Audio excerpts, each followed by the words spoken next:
こちらが一発撃ち込めば20発の砲弾が雨のように降ってくる。太平洋戦争の絶望的な状況を表した日本兵の言葉ですよね。はい、そうなんです。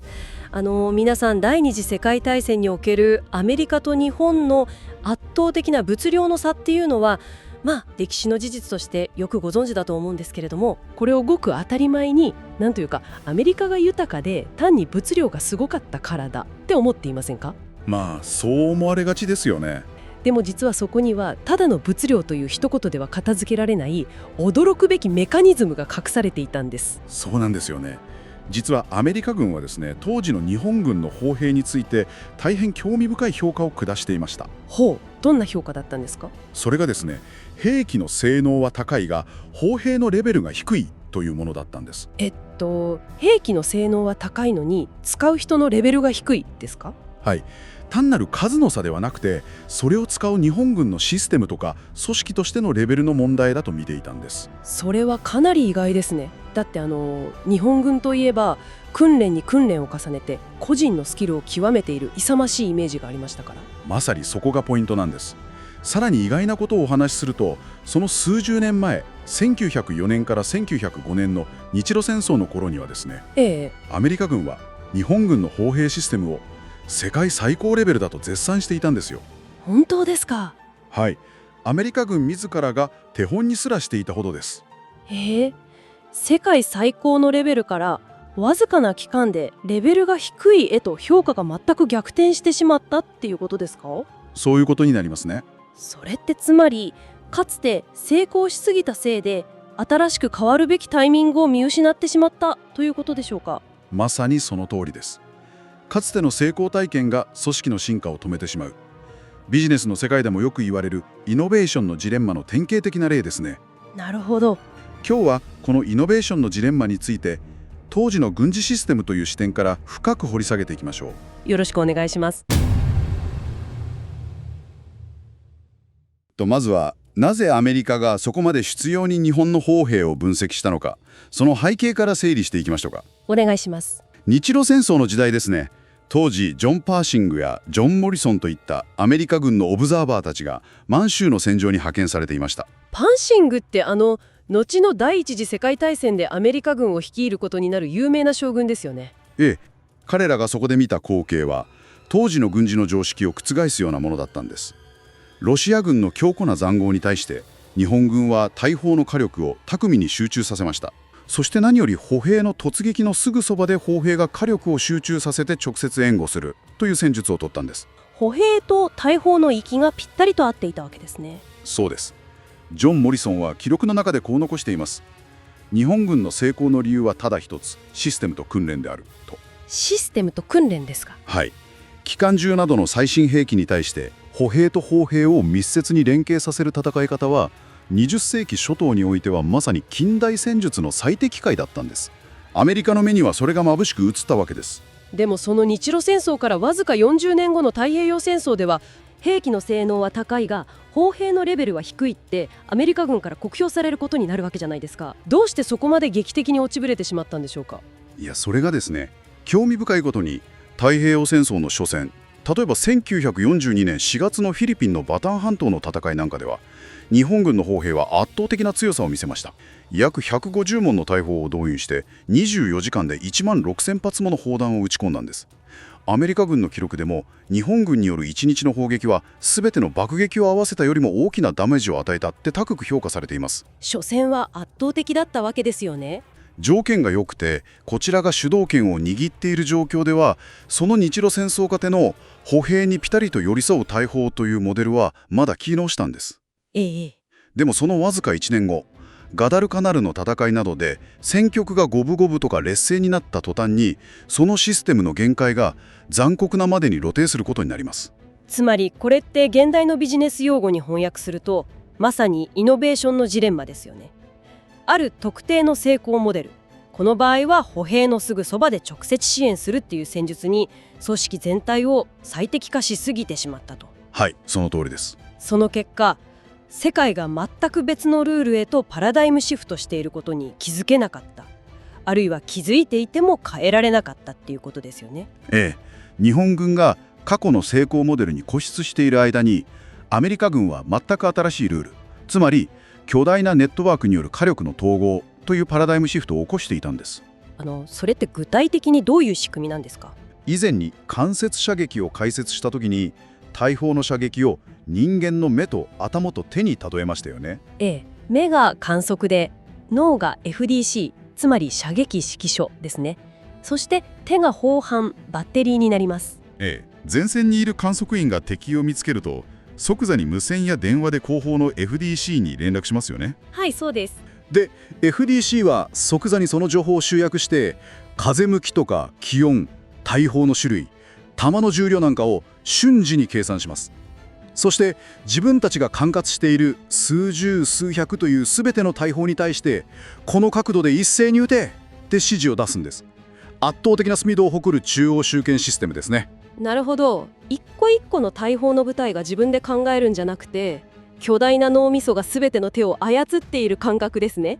まさにこの仕組みって現代では当たり前のようになっていますけど、当時としては革新的だったんですよね。というのも、こういう巨大なネットワークを機能させるには、ハードウェアもソフトウェアも相当の分厚さが必要になってくるからです。確かにそうですね。そもそも視界の効かないジャングルなんかでは、地上での観測だけでは限界がありますし、不十分ですよね。見えませんよね。だからアメリカ軍は軽飛行機を運用して上空から飛ぶ目として観測を行ったんです。そうです、そうです。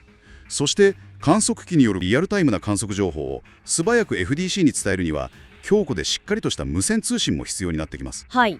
そういったネットワーク化を支える基盤があってこそ、FDC による砲の一体化運用が初めて効果を発揮できるわけですよね。日本軍にはその脳にあたる中枢拠点はなかったんですか？もちろん日本軍にも観測して計算する仕組みはありましたよ。でもそれはネットワークとして統合されていないので、せいぜい十数門規模の部隊単位でバラバラに計算機を叩いているような状態でした。それだと例えば敵が移動したみたいな急な変化があった時の対応スピードにものすごい差が出そうですよね。そうなんですよ。アメリカ軍の試算によると、日本軍が新しい目標に射撃を変更するのに平均して8分から11分かかっていました。これに対してアメリカの FDC を通したネットワークはわずかに3分で完了していました。10分近くの遅れって、戦場で移動する敵を狙おうとした時10分間も何も支援も来ないんですよ。それは勝てない。機動戦において10分の遅れは致命傷ですからね。さらにこの FDC による中央集権はアメリカに TOT と呼ばれる魔法をもたらしました。 TOT、 どういう魔法ですか？タイムオンターゲット、つまり同時弾着射撃です。同時弾着。はい。目標からの距離が違うそれぞれの大砲の弾の飛行時間を FDC が逆算し、別々のタイミングで発射ボタンを押させるんです。ちょっと待ってください。遠くの大砲からは早く撃って、近くの大砲からは遅く撃つ。そうやって空を飛んでいる時間を計算して、全部の弾を同じ瞬間に到着させるってことですか？まさにそれです。その結果どうなるか、前触れもなくいきなり数百発の砲弾が全く同じ瞬間に頭上で大爆発するんです。うわ、それは想像するだけでもゾッとしますね。一発ずつバラバラに飛んでくるなら、最初の音を聞いてから塹壕に隠れることもできるかもしれない。でも数百発が同時に頭上で爆発したら、隠れる暇なんて1秒もないですよね。はい。アナログでバラバラに計算していた日本軍とは次元が違う恐怖でした。だからこそ日本軍の兵士は雨のように降ってくると表現したのです。なるほど。でもここで一つの疑問が湧くんですけど。はい、何でしょう。通信と計算が遅いなら、せめて大砲を素早く移動させて陣地転換して反撃から逃れられなかったのか。撃ったらすぐに逃げる、つまり機動力を生かすわけですよね。そこにも日本軍が抱えていた極めて大きなロジスティクスのジレンマがありました。実は日本軍は重い大砲を引っ張るのにメインで馬に頼っていたんです。馬ですか？トラックなどの車ではなく？はい。馬は人間の10倍の体重があり、戦っていなくても毎日大量の水と海馬を消費します。海馬と水？はい。戦場でそれだけの水を確保する苦労は想像を絶します。結果として水場から離れられず陣地が固定化し、そこが生活の場になってしまったんです。つまり大砲を動かすためのシステムそのものが大きな負担を抱えていたわけですね。こういった積み重ねの結果として日本軍では砲兵部隊同士の有機的な連携ができず、割り当てられた歩兵部隊の支援射撃を個々に行うにとどまったと。はい、まさにその通りです。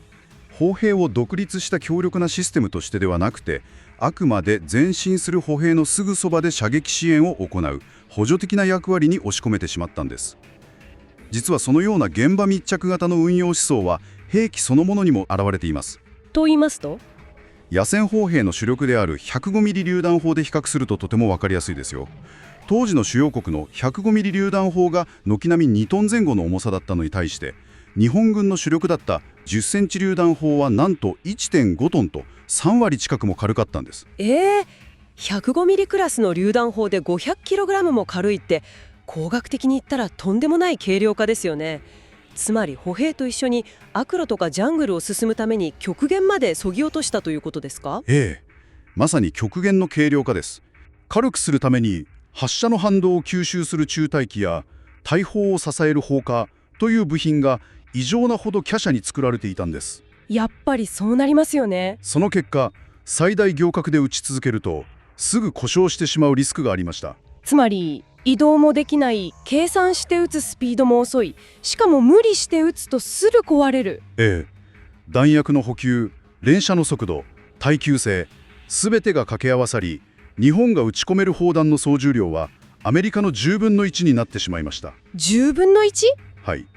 沖縄戦で一晩に1万4000発撃つという過去最大の運用をしても、結果は1発撃てば20発返ってくるという絶望的なものだったのです。通信と計算のシステムでそれほど絶望的な差があって、正面から撃ち合えば一瞬で吹き飛ばされる。撃ち込める砲弾の量も10分の1。それなのにどうして硫黄島や沖縄の戦いではあんなにも長期間にわたって抵抗を続けることができたんですか？それは非常に重要な視点ですね。はい。正面からの砲撃戦では勝負にならないと悟った日本軍は戦術を根本からシフトしたんです。それが極限の地形利用と究極の偽装です。偽装？つまりアメリカ軍の飛行機からの観測や恐ろしい TOT 射撃から逃げるために文字通り地下に潜ったということですか？その通りです。巨大な洞窟や分厚い岩盤の下に構築した統治下の中に大砲を隠したんです。なるほど。硫黄島でのアメリカ軍の観測報告にも、日本軍の銃砲が高級的な掩体壕の中に固定されており、発見は極めて困難と記載されています。でも洞窟の奥に隠したままじゃ当然大砲は撃てないですよね。そうなんです。だからこそ撃つ瞬間だけ何十人もの兵士が人力で大砲を洞窟の入り口まで引っ張り出すんですよ。人力でですか？そして数発撃ったらアメリカ軍の猛烈な反撃が来る前にまた奥へと引き戻すんです。それってもう命がけのモグラ叩き戦術ですよね。